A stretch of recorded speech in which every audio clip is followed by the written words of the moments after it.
pere temere Mukwanto molo Libeko ya mboka ekomi likola moto nyonso État de droit de mokonzi beton alingi Démocratie avec séparation de pouvoir Congo ya fachi banguna bazangi maloba Argument bakozwa wapi basi réfugié na démagogie Fachi umela na mwende na yo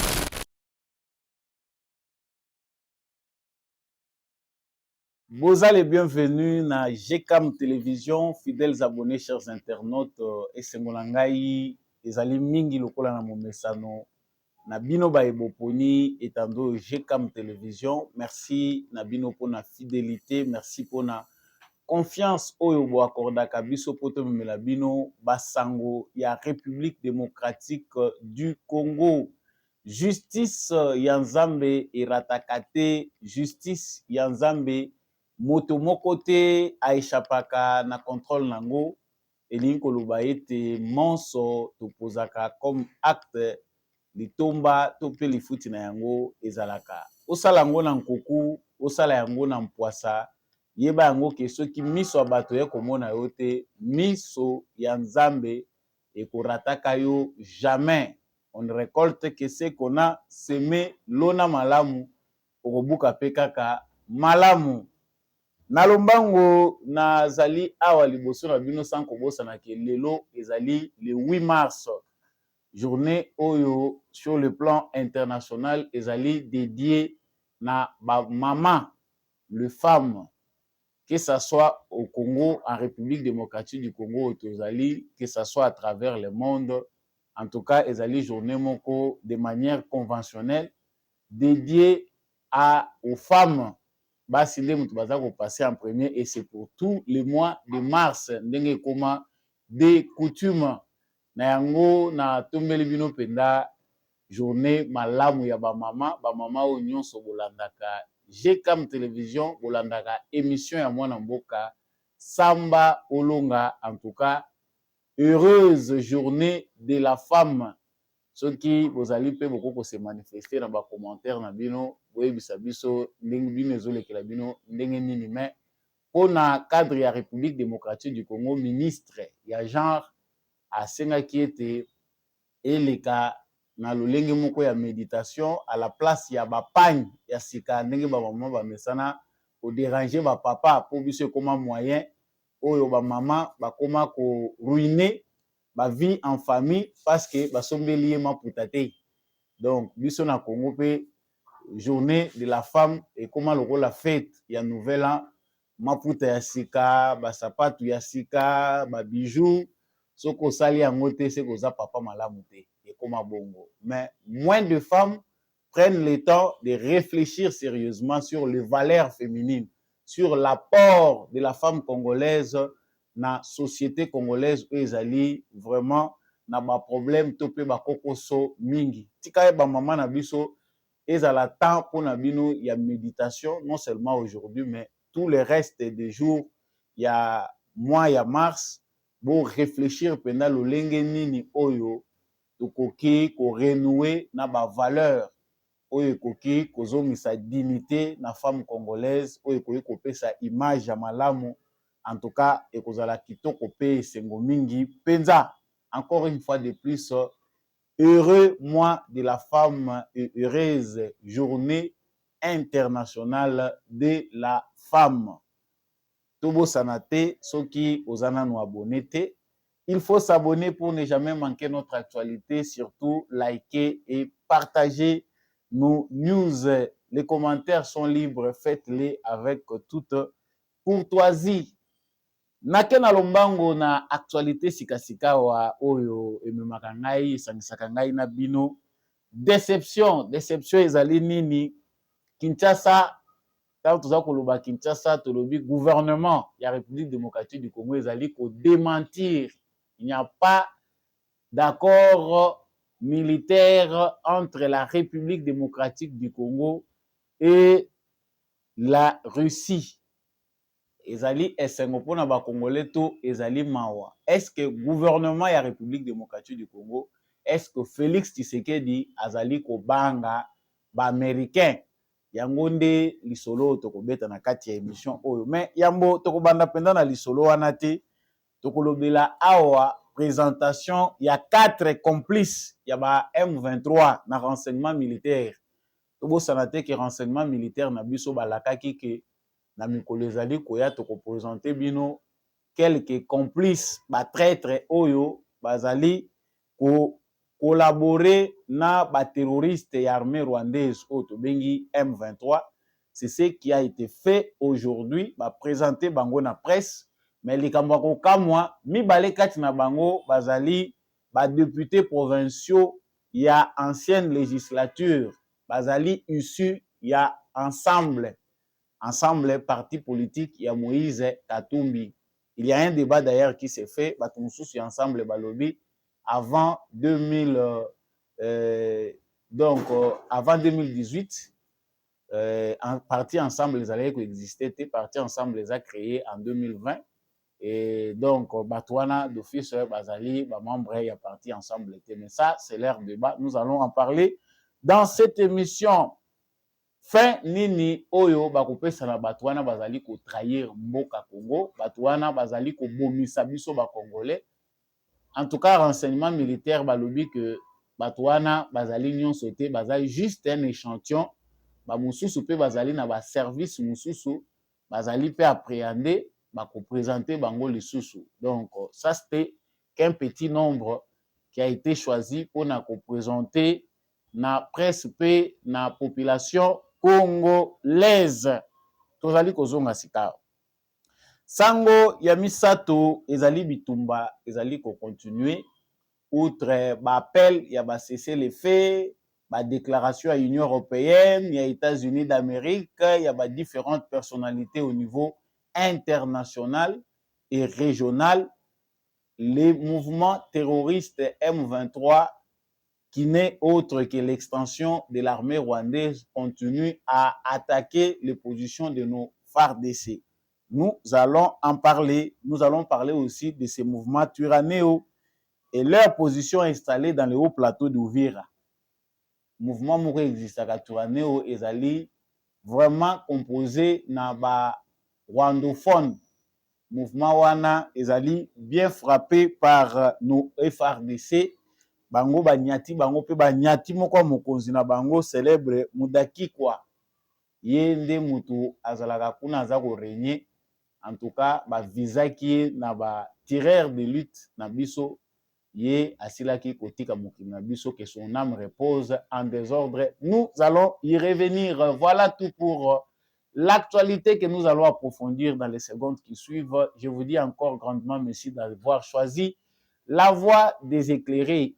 Yo mutoso koma déjà éclairé à travers chaîne Oyo, koma peut révolter le rôle ngai, ko bosana ko liker et puis ko ça la partage. Déjà vous qui êtes en ligne, faites-les, partagez déjà avec les voisins. Yepé azala déjà éclairé pour nayo. Nous qui échanger c'est toujours Samba Olonga. Je suis toujours les mêmes. Nabandi na sangoyo na utayi koloba awa renseignement militaire ya République démocratique du Congo et la kakibiso que na mukolo ya lelo bako présenter na presse ba traître moko basala kabiso pasi mingi toza kolela na mboka na biso ke traître ezali mingi au sein ya ba FARDC, au sein ya ba service na biso ya sécurité. Il y a des Congolais qui collaborent avec l'ennemi qui font que planification na biso nyonso maye nyonso biso to bongisaka pona ko bundisa munguna ezala des fois voué à l'échec. Mais avant de continuer l'émission, je vous laisse d'abord suivre les porte-paroles des renseignements militaires denga présenta ki ba ndoki na biso oyo tolanda simande tozongi. Pendant que la République démocratique du Congo fait face à la guerre d'agression perpétrée par le Rwanda et ses pantins du M23 pour s'aimer la mort et la désolation dans la population et déstabiliser les institutions de la République. Certains compatriotes, acteurs politiques de leur État, ne cesse de trahir la patrie. Il mène des actions d'espionnage et ne cesse de servir la cause de l'ennemi et de trahir notre pays. Heureusement, les services de défense et de sécurité ne dorment pas sous leur laurier. Plusieurs de ces inciviques, mieux, ces traîtres, sont tombés dans leur filet.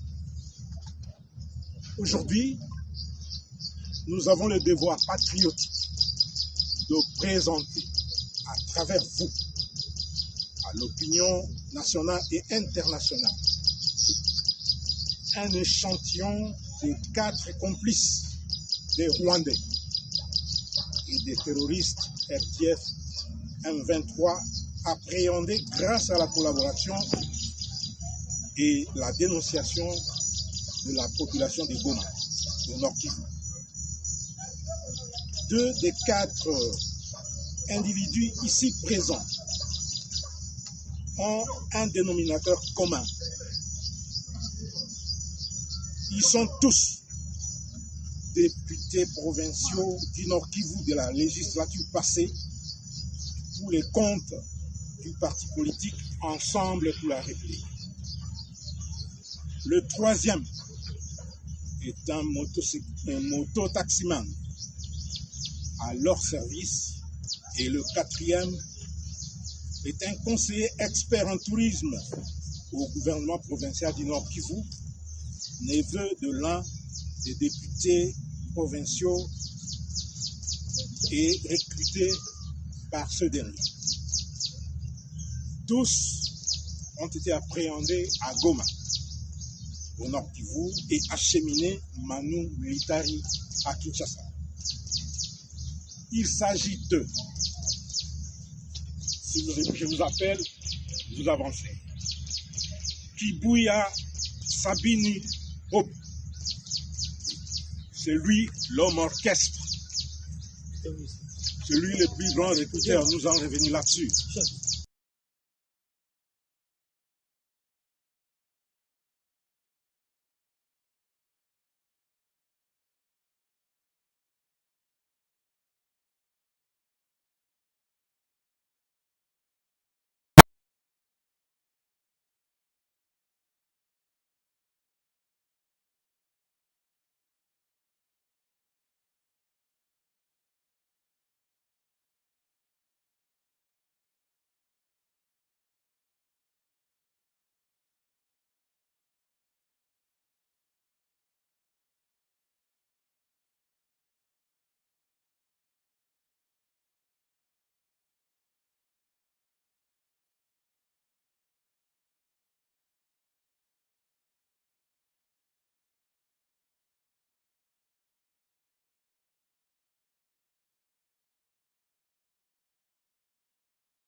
Voilà. Bokomona ke mona sokisaki nango na lobi bandoki na biso effectivement ndoki ndeko ezali presque na ba suffixe to préfixe na ebité ndenge moko ndoki ndeko ndeko pa ko koma ndoki ndoki pe ako koma ndeko c'est presque la même chose bomoni bato baza bilongi kitoko bilongi na bango en tout cas apparemment ils sont en bonne santé.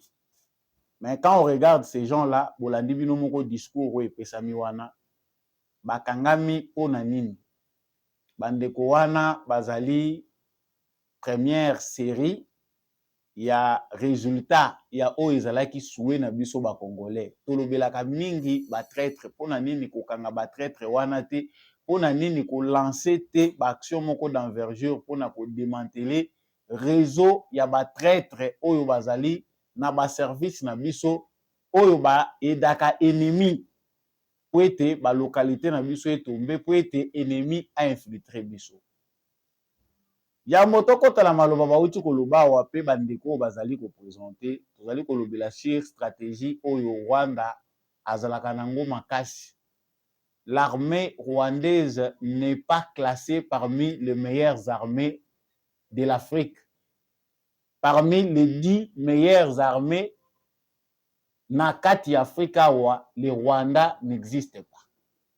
Mais il faut koyeba eloko nini ezali ko rendre Rwanda makasi devant biso Congo, un grand pays avec la taille, sur le plan statistique, l'armée rwandaise ne peut pas faire face à l'armée congolaise.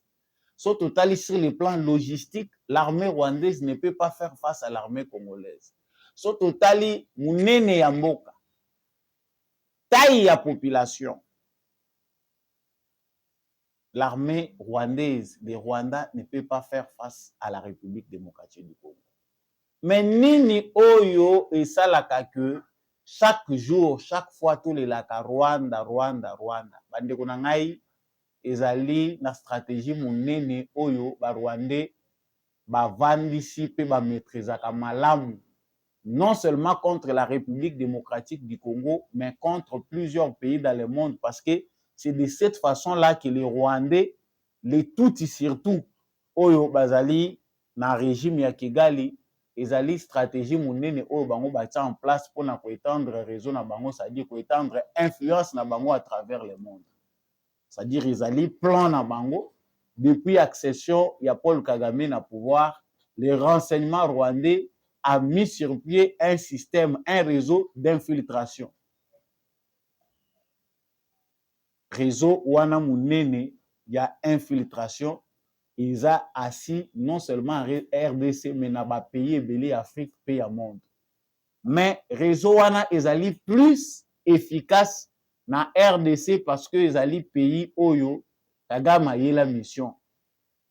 Ezali pays oyo bango bavandisa na ba carte na bango na ba stratégie na bango comme étant leur pays. Ba terre, une très grande partie ya mboka Congo ezali pona bango stratégiquement lokola mabele na bango. D'où ils devaient asseoir leur influence dans toutes les structures de l'armée congolaise. Et c'est comme ça que l'infiltration ezali moko ya ba moyens, ba technique oyo Rwanda azali utilisé contre République démocratique du Congo. Ils ont réussi comment Samba Olonga yo betaka ba histoire mingi, biso to tiraka mingi ba conclusion mais sans koyeba d'où nous venons. La première personne, le premier Congolais a institutionnalisé l'infiltration, un État dans un État. C'est Musée Laurent Désiré Kabila. On célèbre en héros par certains. En tout cas, je suis obligé de décevoir beaucoup. Qualité ya héros, ya Musée Laurent Désiré Kabila. Parce que ici, les Kanang.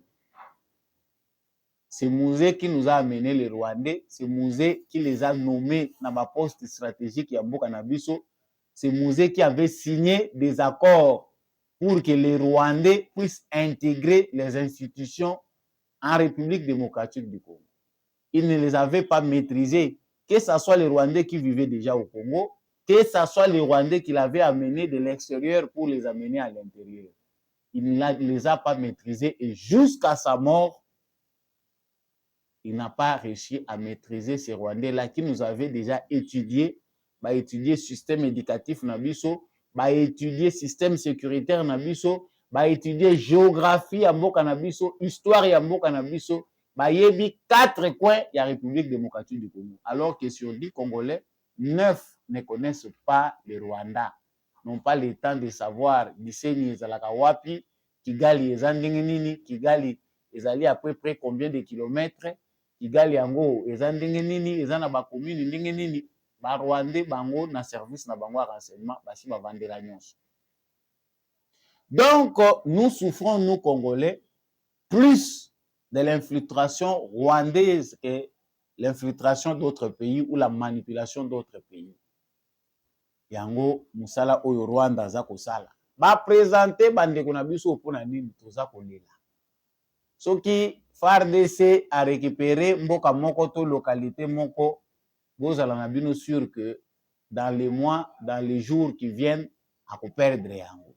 Pourquoi? Parce que parmi nos militaires, parmi la population, il y a des agents qui sont affiliés au service des renseignements rwandais qui vont trahir pour que notre armée perde sa position. Bandeko ba Congolais, ezali kopesa pasi mingi. Ça fait très mal parce que nous pensons que ndenge toza kolobela ngo ezali juste ba bribo toza komona. Mais c'est plus fort que ce que nous pouvons penser. Bandeko bomoni ba présenter biso na renseignement militaire, mibale kati na bango baza ba députés provinciaux. Ya législature oyo uti koleka. Parce que selon ndenge ba communiquer ngo na presse na responsable militaire, alobi clairement que ba mususu bazali, il y a même des députés nationaux, ba mususu bazali pe na ba structure mususu, ba service mususu ya l'État. Mais va présenter juste un échantillon. Boye bisa biso chaque jour tozali kofinga ba oya ko critiquer toza ko critiquer Tshisekedi signé na banani, Tshisekedi o signé na Russie, Tshisekedi sala boye. Alors que biso moko na mboka na biso mabe ezande na kati. Des Congolais acceptent que leurs frères meurent. Bana mike bakufa, basi bakufa, ba violaka bango, batu balalaka libanda na camp ya ba déplacé sans abri po bango bazala payé na Rwanda. Aussi toloba ba information on a plusieurs fois que les services de renseignement rwandais payent certains membres des services de sécurité en République démocratique du Congo. To éviter ce qui renseignement na biso militaire balandela eloko wana tina suka ba faire cesser l'habitude wana. Il y avait des responsables des services, il y a DGM, voire même il y a ANER, oyo bazali ko travailler na Moi na Goma comme étant des Congolais et qui vont dormir à Gisenyi au Rwanda. Qui ont des maisons et des familles au Rwanda, bayaka bakati ci frontière baye ko travailler bazongi kuna. Des agents ya service à sécurité. Tant tozolo baki musala ya kosala ezali makasi bato musu bazomona ngo ndeza neti maseki. Sujet tozoko citer ezali sujet moko très sensible. Il y a des éléments même qu'on ne touche pas parce que biso te mutu tozali censé kosala musala.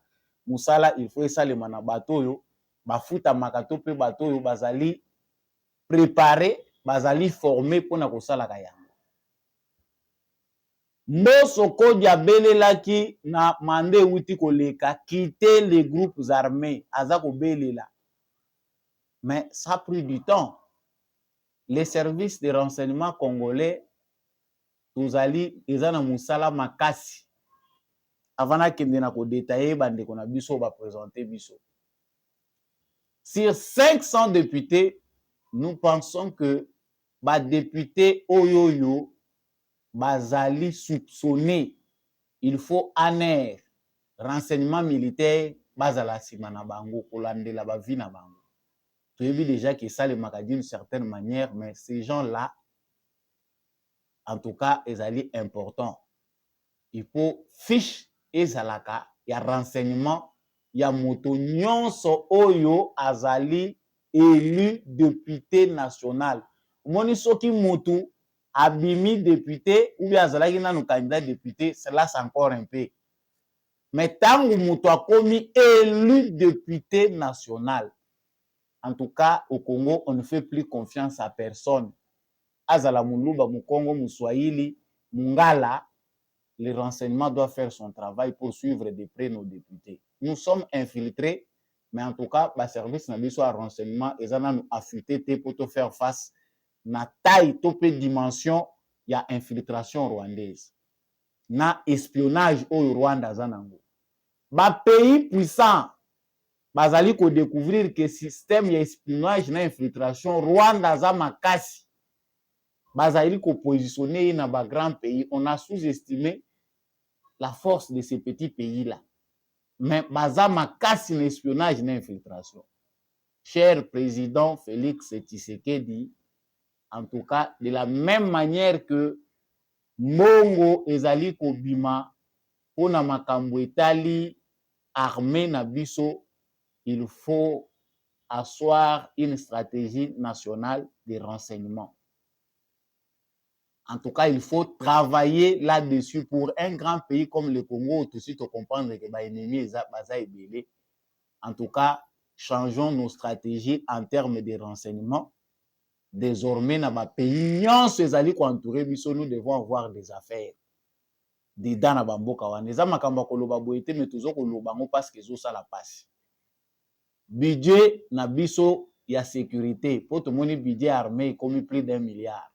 Mais plus budget na biso eza komata, il faut budget na biso en termes ya sécurité et comme même jusqu'à 5 milliards. Nde to ko réussir pari na biso à développement. Défi eza munene sur le plan sécuritaire.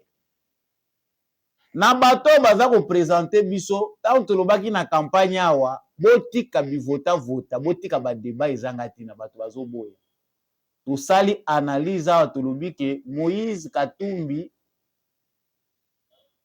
est proche du M23. Moïse Katumbi collabore avec le M23. Si Moïse Katumbi bakangi Salomon Kalonda avec des preuves oyo bavoka na ye bakoka ko défendre te oyo parti na ye eza kolinga ko commenter te, ça veut dire que Moïse est informé et il est dedans. Mais faute de preuve bakangi mutu oyo ba preuve ezali palpable. Salomon Kalonda collaborateur ya M23. Ba premier infiltré oyo tokangaki oyo bakangaki awa c'est le Salomon Kalonda. Maintenant encore aujourd'hui, 2 députés ndenge bozo komona bilongi wana moko kombo na ye Kibuya Sabini op aza parti politique ensemble bango bato ensemble était mutu nyonso azalaki na regroupement politique ensemble azali ya parti politique ensemble était. C'est Moïse qui a payé la caution, c'est Moïse qui les gère baza bato na ye to continuer kokende par 4 chemins te. Plusieurs éléments il y a parti ensemble na PPRD à Joseph Kabila. Bato ya Kabila o toza komona na réseaux sociaux bazali ko se comporter comme des communicateurs du M23. Bango bazo kolobela nde ba prouesse ya M23 pusani wana nde omoni bango baza koloba. Ils sont dans la communication bazana média. Soko otali réseau ya ba compte ya ba Rwandais où ils allaient publier ba mensonge na manipulation. Vous associez aussi des Congolais qui se disent kabylistes, qui se disent avec Moïse Katumbi, qui vient au renfort. Il y a armée numérique rwandaise où ils allaient dans les réseaux sociaux. Pour na biso toza ko s'étonner te makamo tolobela ngo tolobela kango mingi. Moïse Katumbi a beaucoup à nous dire. C'est aussi un autre ennemi de la nation. Ba député oyo baza chargé. Ba information ezali mingi. Député provincial Kibuya Sabini Hop, recruteur, sensibilisateur, pièce motrice, il y a un élément M23 résident à Goma, fut recruté par M. Bahati, membre actif du M23 RDF, où il est chargé de financer à Bunagana.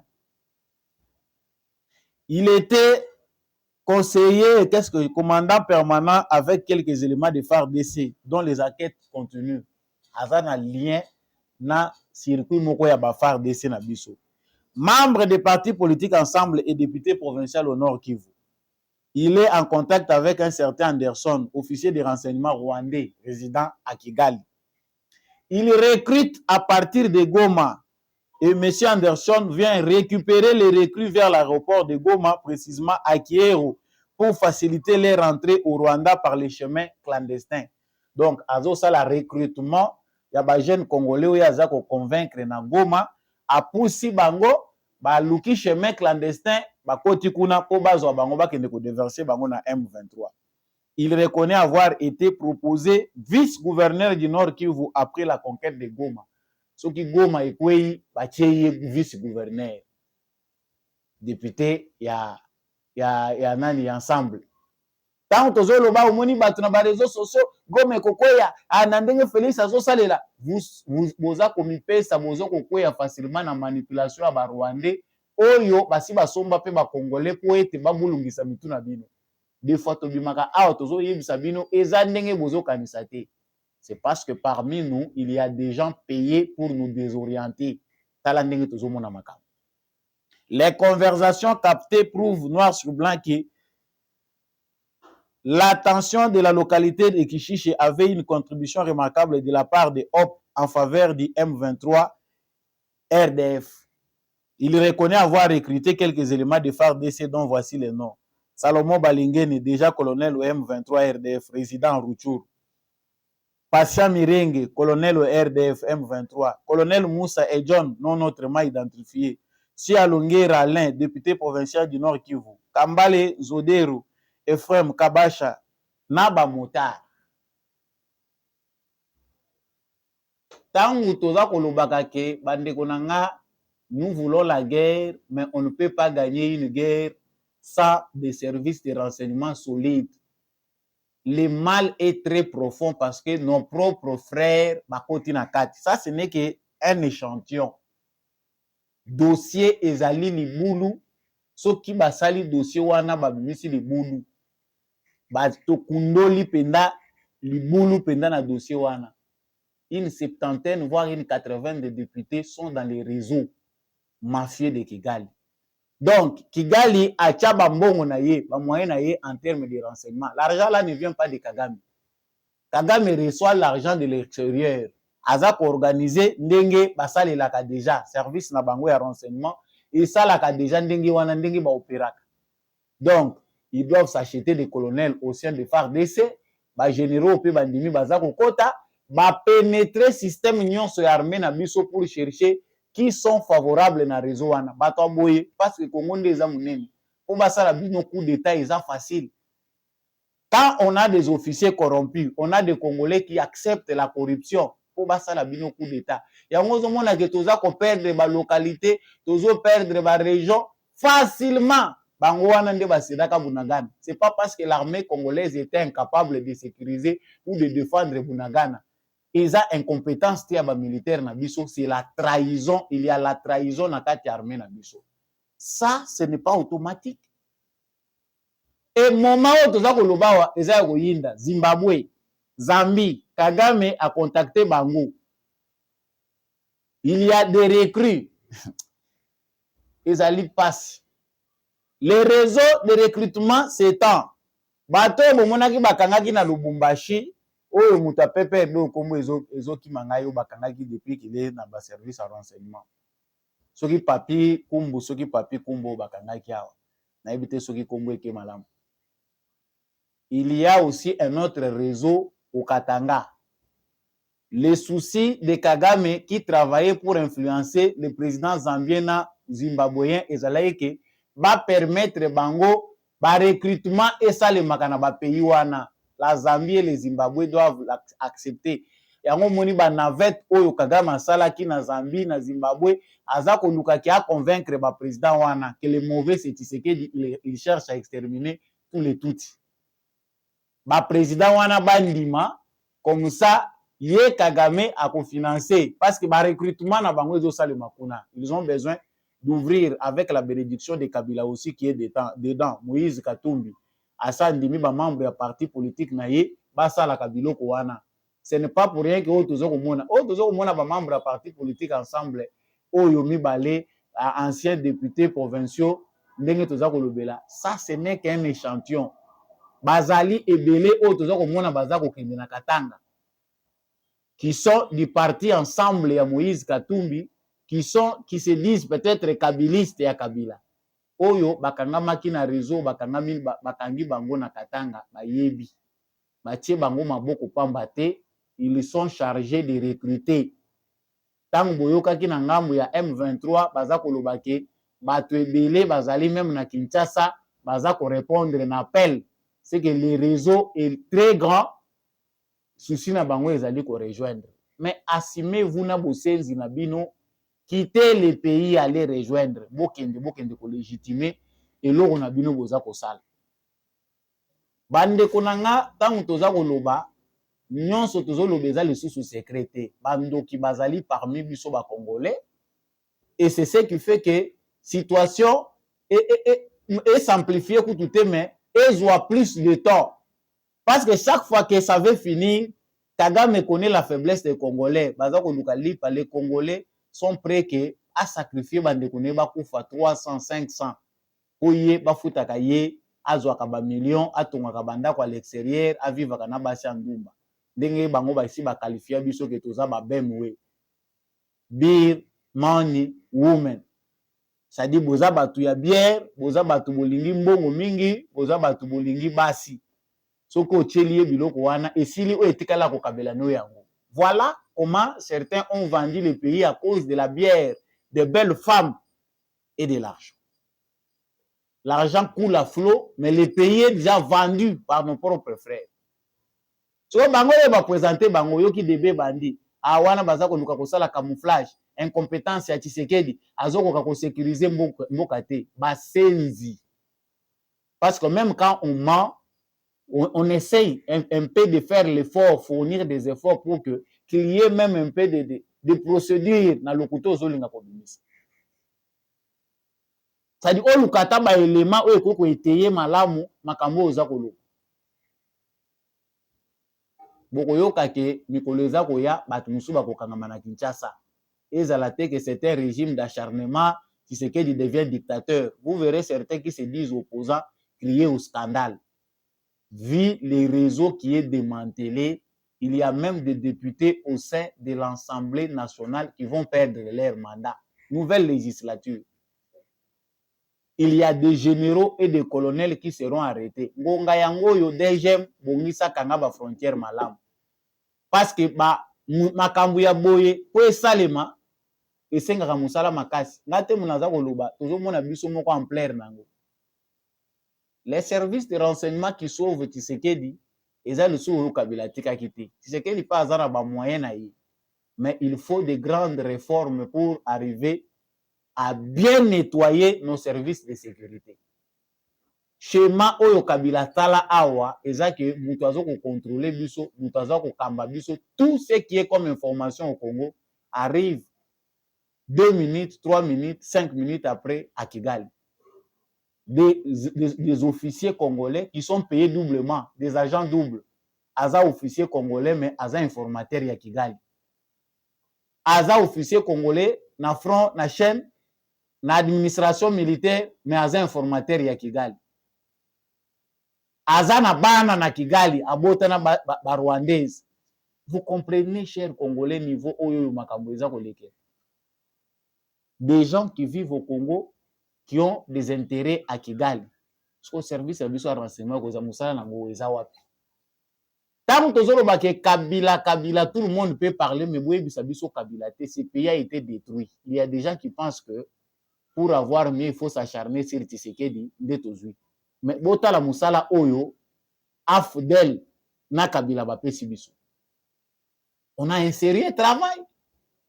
Bateau bazo ko aider biso bazo découvrir vraiment que ça c'est difficile les ali passe parce que komona makambo zo kende nango bien bomoni position bozui récemment awa commandant à Sadek kaka na ko ya ba meki événement pona ndenge ba sécuriser ki saki ba ki from susu ekiti kuna balobi jamais oyo esalami awawa ezomona na ke traîtrise ezali ça ne peut pas se faire de soi comme ça ezana bateau ba faire fuiter ba information. Mais Batouango, tous abangonions surtout tchana tono ou bien que tout le bandingeni. Président de la République, Félix Tshisekedi Yemokopé. Président ya lobi na ya za pasteur banda pe ba participer mukandango ba lobi que tout à l'heure les comme peine de mort. Ndeko moko faire réfléchir na wa lobi mais la peine de mort déjà tout un risque que le président répondre positivement. Le fait pour lui d'avoir jugé haut et fort notre justice comme une justice malade, et ça d'accord ça là que déjà Félix Tshisekedi refuse déjà parce que bah qu'on quitte qu'on sait que ça peine de mort avec une justice malade. ils risquent de tuer n'importe qui, ils vont tuer les innocents parce qu'ils ne sont pas encore responsables. Avec une justice malade, il est difficile de mettre en application la peine de mort. Hein? On met entre parenthèses, hein, on sous-entend, parce que quand le président dit que la justice est malade, comment il va enlever le moratoire sur la peine de mort? Ce sont que des idées, hein? Réfléchir. Monsieur le Président de la République, nous sommes déçus parce que au grand mot, des grands remèdes.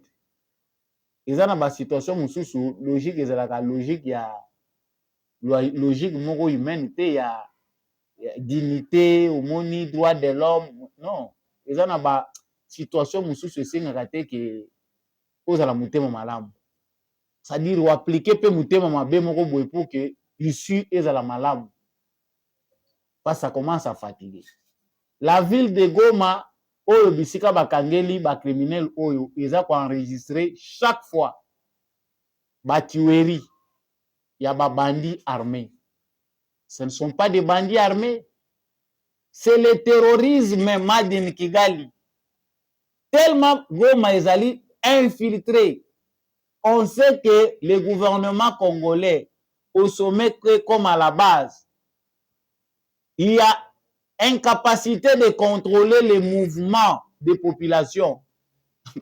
Na posa kolela bandeko langa taona lobaka boye nazoloba bato boza ko harceler Tshisekedi boyebi musala eza na boko ete.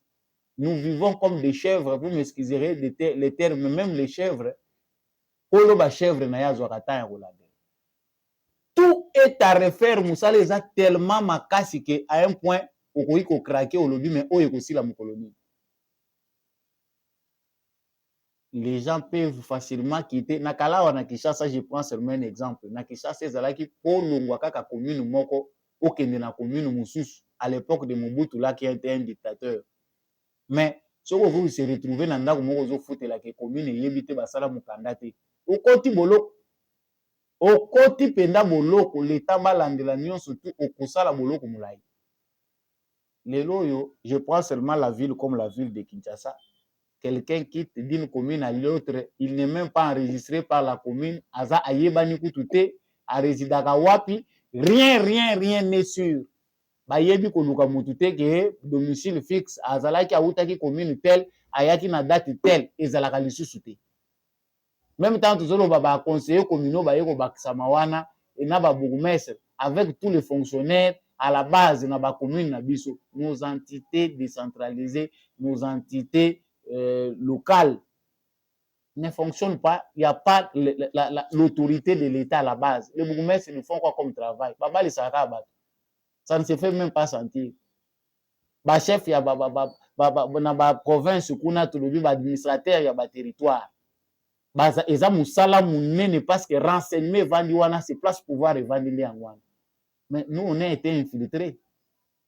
Ba administrateur wana ya ba territoire na biso soko landeli makambo ebele Ruberu asala tango ba pesaki ye. J'ai envie de pleurer, ça me fait très mal parce que tango bazolo ba kemboka ici ekendaki botika Tshisekedi to se mobiliser nde to longola mabe eza kati na biso. Les pays étaient déjà partis, il n'y avait rien. Musala eza makasi à la base comme au sommet. Ba administrateur à territoire baza choisi basi ba prépara bango ba yebi pe que toza ko faciliter infiltration ba chef coutumier kutu kolobate tuko okovanda bolali boyoki na Goma babomi mutu o na Goma banlevaki mutu babomi ba maître ezo salema mingi toyokaki que ba déplacer ba tombokaki na nzelo ezokende Goma sake bakangi nzela baboyi ke baleka te bazokende koboma même na temps ba déplacer. Ça, c'est un acte terroriste avec pour objectif créer l'insurrection. Ce qui est insurrection et salami, l'insécurité sera encore permanente. Dans le moment où la police est incapable de maîtriser la population, ils vont profiter pour enseigner l'insécurité. Mais qu'est-ce qui fait que le bouclage, continuer à maîtriser le banditisme qui se passe à Goma, c'est du terrorisme Madin Kigali. les Rwandais baza kotinda bato na bango, baza kosomba bato, on crée des mouvements criminels pour semer la panique et la terreur. Stratégie oyo ba Rwandais bazaka nango so balingi ba conquérir esika moko boye, ba semer terreur avant. Ils doivent rendre ce lieu-là moins sûr. Tout le monde a ndenge bazo continuer à boire ba bombe na Sake. L'objectif c'est qu'à Sake la population ne puisse plus être là. Ba bombe wana ndenge bazo boire kezali déjà ko panza population, c'est-à-dire boye baké lieu eza sous sûreté. Et pendant ce temps, ndenge bomoni ba présenter ou ba musu ba présenter, qu'est-ce qu'ils font? Ils ont déjà les renseignants parmi la population. O ba vanda kuna ba communiquer na bango.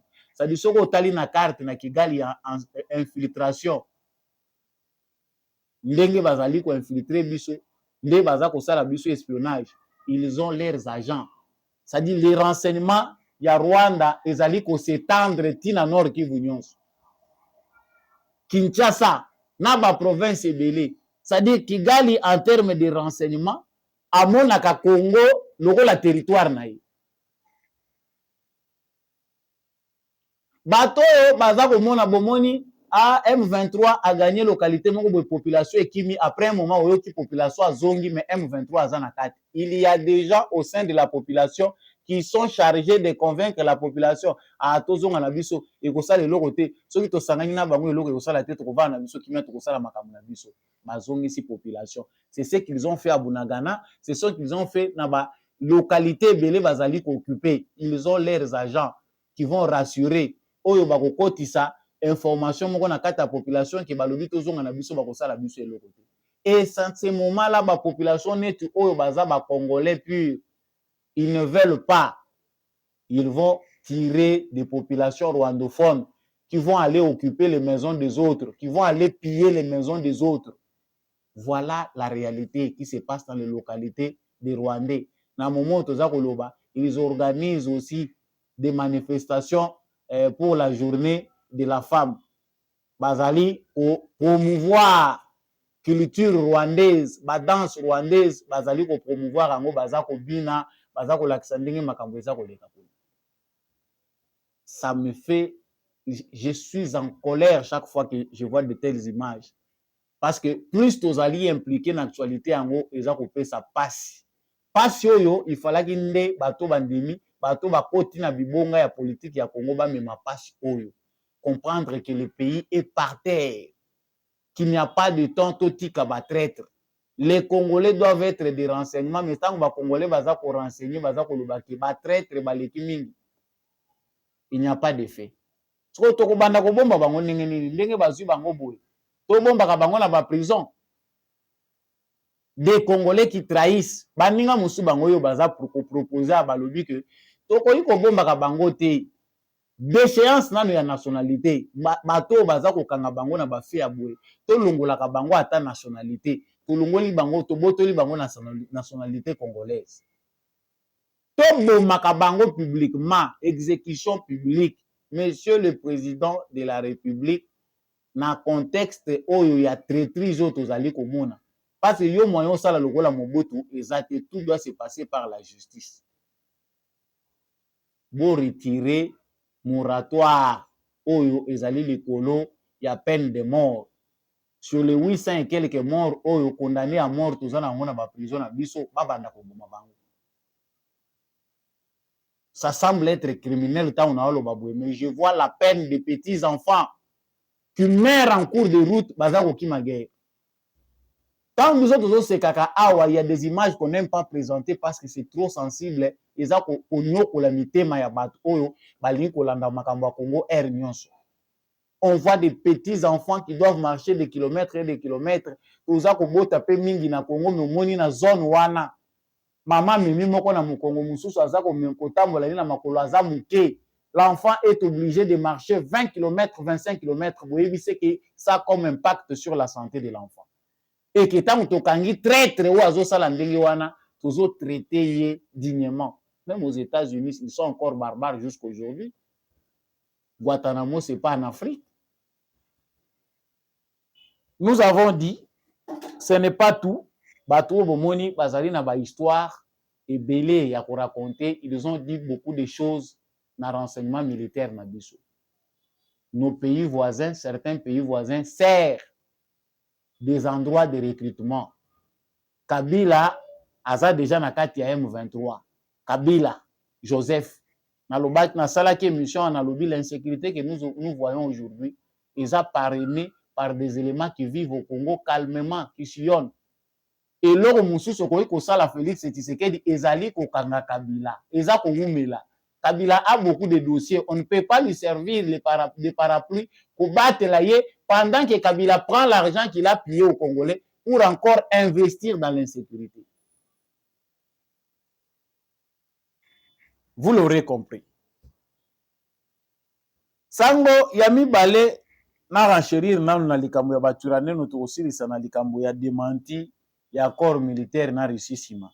Baturane no oyo tozoka kaka États-Unis a sanctionné bango, a censuré bango. L'argent quitte les États-Unis, l'argent quitte le Rwanda, quitte plusieurs pays. Le tout en train de financer les Turanero.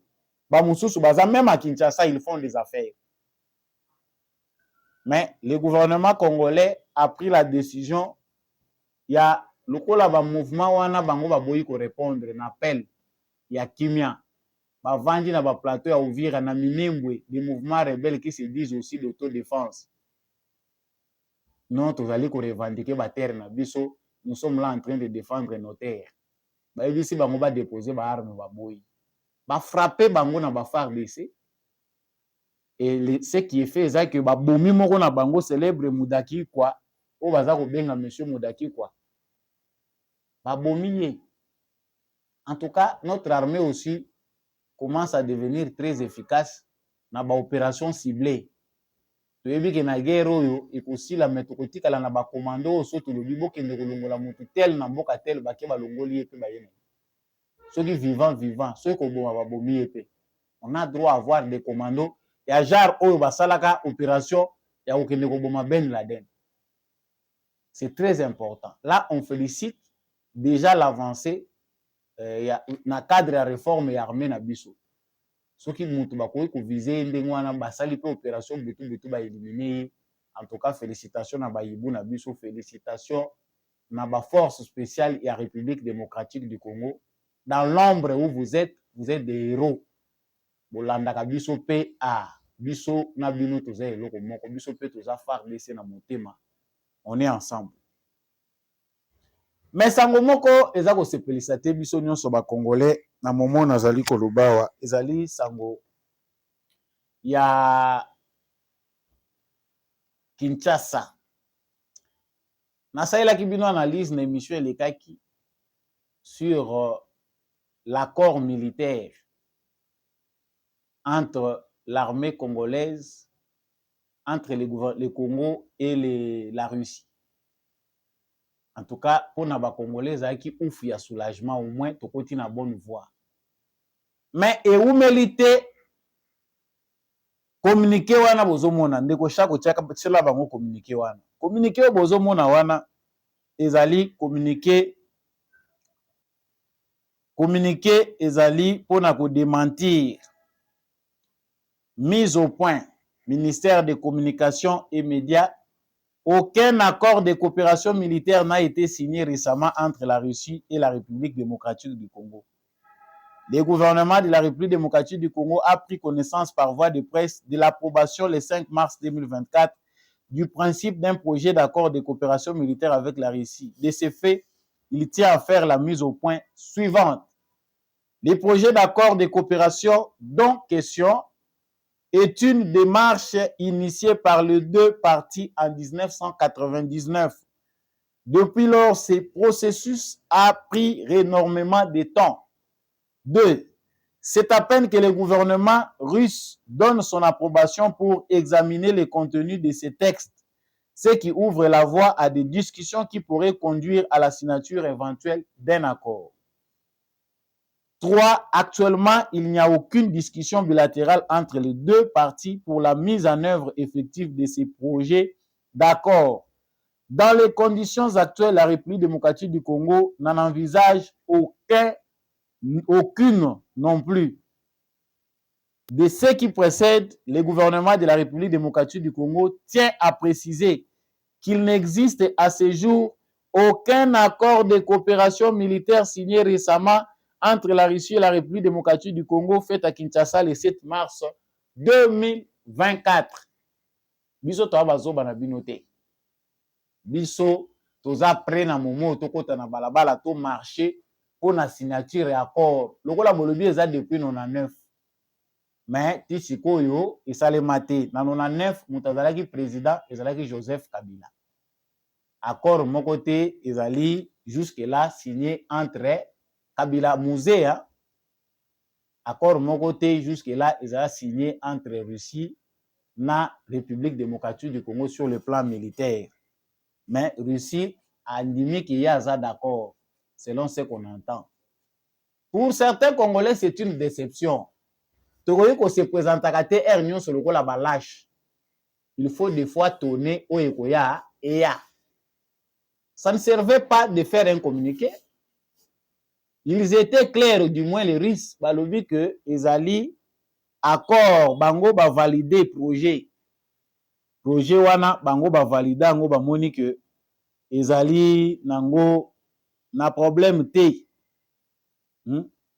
Lokola tomoni awa ambassadeur ya Russie, ya fédération ya Russie na République démocratique du Congo à répondre na journal moko alobi l'approbation du projet de l'accord sur la coopération militaire entre la Russie et la RDC par le gouvernement russe ouvre la voie au lancement des négociations qui peuvent aboutir à sa signature. Ce projet est une extension logique de l'accord russo-congolais de 1999 sur la coopération militaro-technique dans le domaine de la formation des cadres pour les FARDC.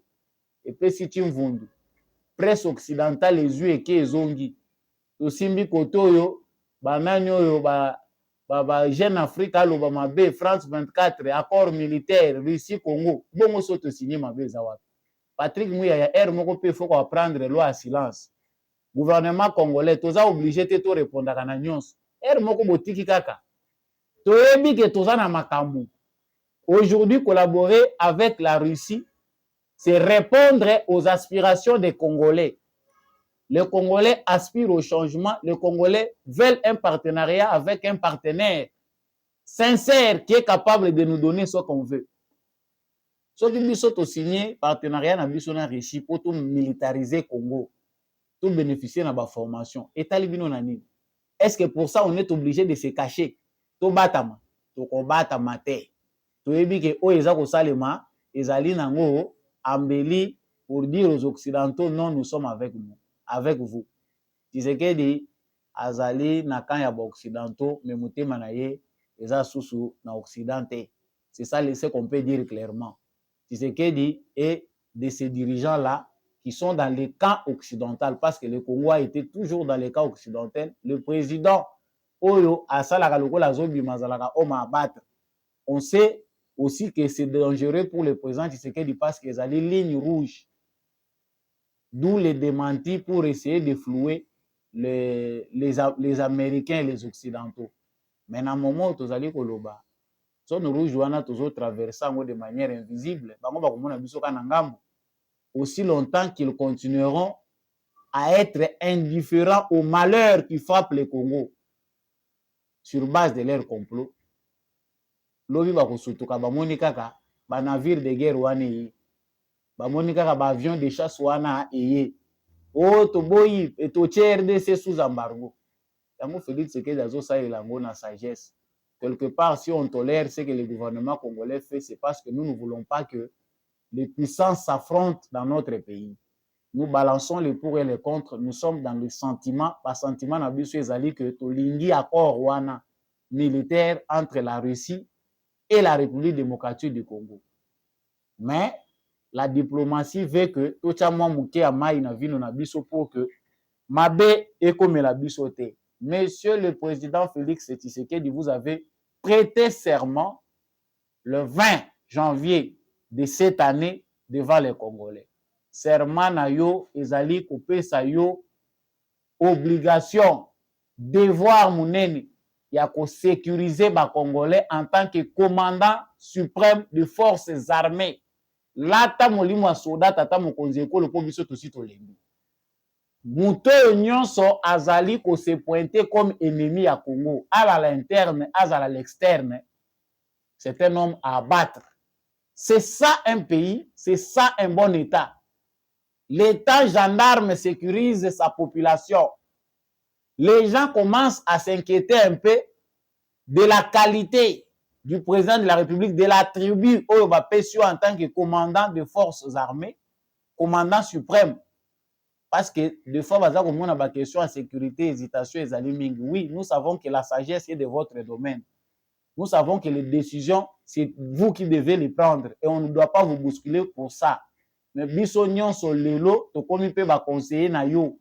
Tantôt ba conseiller na yo baza ko lala, ba intérêt eza ko flouer bango. On peut acheter vos conseillers mais nous on ne peut pas nous acheter. Nous avons aussi des conseils à vous prodiguer pour to couper sa yo force ya kozwa ba décision oyo ekoyi kolongola Congo na nzela oyo tozali. Monsieur le président de la République, commandant suprême des forces armées, nous sommes à vos ordres. Vous allez recommander na yo, cher président, ya kosimba épée ya vengeance. Bande konangai ndenge ka bomonaki émission ya Samba Olonga ekomi na suka. Basi nyonso ici la kamukolo mon côté, l'actualité congolaise est très complexe. Des sujets apparaissent chaque jour. Nous sommes dans l'obligation de bien méditer sur les sujets que nous vous proposons pour que nous ne puissions pas tomber dans la manipulation et les horaires. Ce qui ont moni mukolo moko émission eleki babandeli yango ezape poto digérer malamu. Lorsqu'il y a des bons sujets, on prend le temps de méditer sur, de faire des recherches pour venir donner certaines affirmations. Leko chaque autre peut sur maton de mingi parce que émission oyo et comme na suka merci ndenge ozalaki na réalisation pe na filmage pour que émission et comme la téléspectateur na biso. Merci mingi na apôtre Gérard Kabeya Chovo. Merci na maman Thérèse pour na accompagnement na ye. Merci mingi na papa Freddy Ngwama, l'homme de la vérité des urnes, Jean-Louis Timbalanga. Merci na papa Boniface Mpunga. Merci na papa Michel Lumakaso depuis le sud-ouest de la France. Merci na papa Kennedy Mukendi. Merci à mon vieux Maurice Kitangala depuis l'Irlande. Merci à tous ceux qui suivent Monsieur Samba Olonga Lokola, grand frère Paulin Tika Penakatia France, Maman Lisette Mombendu, Maman Bilonda, en tout cas Bino heureux, mois de la femme na Bino, bonne journée de la femme na Maman Anima Samba, bonne journée de la femme na Maman Lisette Baenyonso Oyo, Olandaka Samba Olonga. En tout cas, na pesi bino matondo mingi pe journée malamu ya basi. To continuer kolanda émission Debout Congolais, aimez, partagez, laissez-nous un commentaire et abonnez-vous si vous n'êtes pas encore abonné. FARDC na motema, Wazalendo na motema, tomonani prochainement.